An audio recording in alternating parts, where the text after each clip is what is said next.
નમસ્કાર મિત્રો દેશ અને દુનિયાના સુપરફાસ્ટ સમાચારમાં તમારું સ્વાગત છે।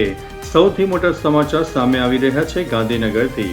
ગાંધીનગરમાં એસીબીનો મોટો દરોડો, ડેપ્યુટી મામલતદાર લાંચ લેતા ઝડપાયા છે। ટ્રેપ કેવી રીતે થઈ? લાંચના પ્રથમ હપ્તા તરીકે 4.5 લાખ રૂપિયા સ્વીકારતા સમયે એસીબીએ ગાંધીનગર કોર્ટના પાર્કિંગ વિસ્તારમાં છટકું ગોઠવીને તેમને રંગે હાથે પકડી લીધા છે। અન્ય મહત્વના સમાચારની વાત કરીએ તો આજનું હવામાન। ગુજરાતમાં આજે આકાશ સ્વચ્છ રહેશે અને દિવસનું મહત્તમ તાપમાન અનેક વિસ્તારમાં 41 ડિગ્રીથી વધુ રહેવાની શક્યતા છે, જ્યારે રાત્રિનું લઘુત્તમ તાપમાન 25 ડિગ્રી સુધી રહી શકે છે। 19 એપ્રિલથી રાજ્યના કેટલાક ભાગોમાં હળવા વરસાદની શક્યતા પણ વર્ણવવામાં આવી છે। અન્ય મહત્વના સમાચારની વાત કરીએ તો સ્થાનિક ચૂંટણીઓમાં બિનહરીફ વિજેતા। ગુજરાતમાં ચાલી રહેલી સ્થાનિક સ્વરાજની ચૂંટણીઓમાં ભાજપનો દબદબો જોવા મળી રહ્યો છે।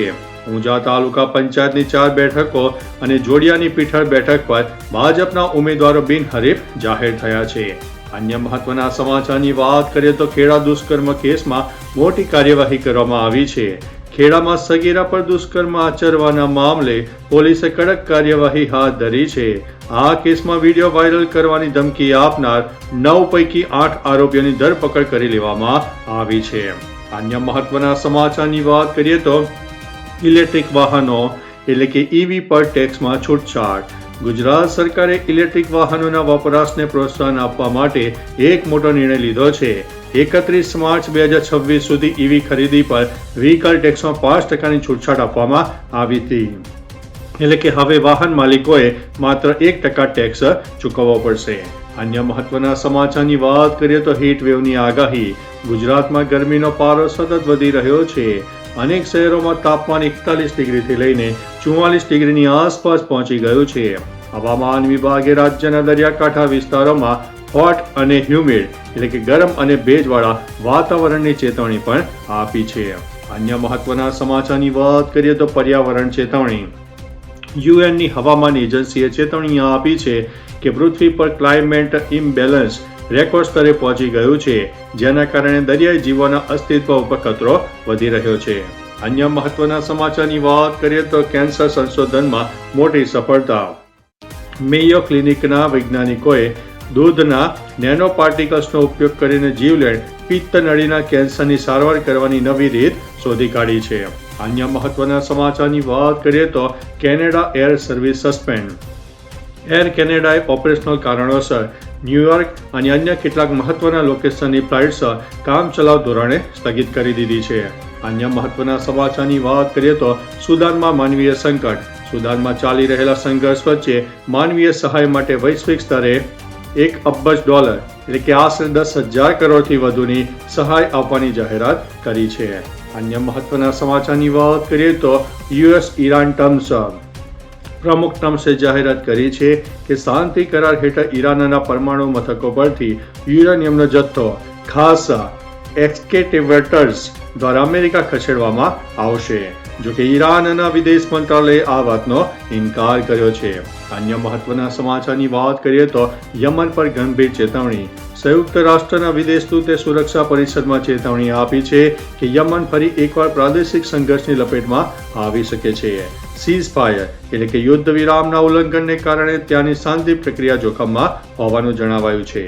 અન્ય મહત્વના સમાચારની વાત કરીએ તો વર્લ્ડ હેરિટેજ ડે એટલે કે વિશ્વ વારસા દિવસ। આજે 18 એપ્રિલના રોજ વિશ્વભરમાં વર્લ્ડ હેરિટેજ ડે ઉજવવામાં આવી રહ્યો છે। યુનેસ્કો દ્વારા આ વર્ષની થીમ ઐતિહાસિક સ્મારકોના સંરક્ષણમાં સ્થાનિક સમુદાયોની ભૂમિકા ઉપર રાખવામાં આવી છે। અનેક દેશોમાં પ્રખ્યાત પ્રવાસન સ્થળો પર આજે મફત પ્રવેશની સુવિધા પણ આપવામાં આવશે। અન્ય મહત્વના સમાચારની વાત કરીએ તો ઓસ્ટ્રેલિયાની ડીઝલ સુરક્ષા। ઓસ્ટ્રેલિયાના વડાપ્રધાન એન્થોની અલ્બેનીઝ દ્વારા જાહેરાત કરવામાં આવી છે કે ઓસ્ટ્રેલિયાએ વધારાના 10,000 કરોડ ડીઝલની આયાત સુરક્ષિત કરી લીધી છે। મધ્ય પૂર્વમાં ચાલી રહેલા સંઘર્ષને કારણે ઉર્જા પુરવઠો ખોરવાય નહીં તે માટે આ મહત્વનો નિર્ણય લેવાયો છે। અન્ય મહત્વના સમાચારની વાત કરીએ તો ફીફા વર્લ્ડ કપ 2026 વિવાદ। અમેરિકામાં યોજાનારા 2026 ફીફા વર્લ્ડ કપ પહેલા ટ્રાન્સપોર્ટ એટલે કે બસ અને ટ્રેનના ઊંચા ભાડાને લઈને ચાહકોમાં ભારે રોષ જોવા મળી રહ્યો છે। અમેરિકી નેતાઓએ ફીફાને ભાડામાં સબસિડી આપવા માટે દબાણ કર્યું છે। અન્ય મહત્વના સમાચારની વાત કરીએ તો કેન્સરની સારવારમાં નવી આશા. અમેરિકન એસોસિએશન ફોર કેન્સર રિસર્ચમાં વૈજ્ઞાનિકોએ નવી પેઢીની કેન્સર દવાઓના સફળ પરીક્ષણની જાહેરાત કરી છે, જે ટ્યુમરને સીધું નિશાન બનાવીને મારી શકે છે. અન્ય મહત્વના સમાચારની વાત કરીએ તો દુબઈમાં બુર્જ અલ અરબ હોટેલ બંધ. દુબઈની જગવિખ્યાત 7 સ્ટાર હોટેલ બુર્જ અલ અરબ સમારકામ માટે આગામી 18 મહિના સુધી બંધ રાખવાનો નિર્ણય લેવાયો છે. યુદ્ધ દરમિયાન થયેલા ડ્રોન હુમલાને કારણે ઇમારતને ભારે નુકસાન થયું હોવાનું જાણવા મળ્યું છે. અન્ય મહત્વના સમાચારની વાત કરીએ તો અમેરિકા ઈરાન શાંતિ વાટાઘાટો.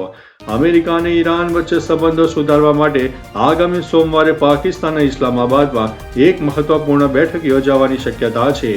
પ્રમુખ ટ્રમ્પે સંકેત આપ્યો છે કે બંને દેશો વચ્ચે મોટો કરાર ખૂબ જ નજીક છે. અન્ય મહત્વના સમાચારની વાત કરીએ તો અફઘાનિસ્તાનમાં શિક્ષણનો નવો રાહ. અફઘાનિસ્તાનમાં શિક્ષણથી વંચિત રહેલી મહિલાઓ માટે ઓનલાઈન યુનિવર્સિટી એક નવું આશાનું કિરણ બની શકે છે. અનેક આંતરરાષ્ટ્રીય સંસ્થાઓ દ્વારા અફઘાન યુવતીઓને ઘરે બેઠા ઉચ્ચ શિક્ષણ અને મેડિકલ અભ્યાસ પૂરો પાડવા માટે વિશેષ પ્લેટફોર્મ શરૂ કરવામાં આવ્યા છે. અન્ય મહત્વના સમાચારની વાત કરીએ તો નાસાનું આર્ટિમિસ 2 મિશન. નાસાના અવકાશ યાત્રીઓ ચંદ્રની ઐતિહાસિક સફર માટેની અંતિમ તૈયારીઓ શરૂ કરી દીધી છે.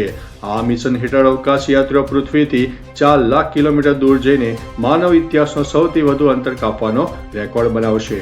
અન્ય મહત્વના સમાચારની વાત કરીએ તો ટાઈમ મેગેઝિન ટોપ 100ની યાદીમાં. ટાઈમ મેગેઝિને વર્ષ 2026 માટે વિશ્વની 100 સૌથી પ્રભાવશાળી હસ્તીઓની યાદી તૈયાર કરી છે, જેમાં ડોનાલ્ડ ટ્રમ્પ અને શી જિનપિંગનો સમાવેશ થયો છે, પરંતુ આ વખતે વડાપ્રધાન મોદી આ યાદીમાંથી બહાર રહ્યા છે.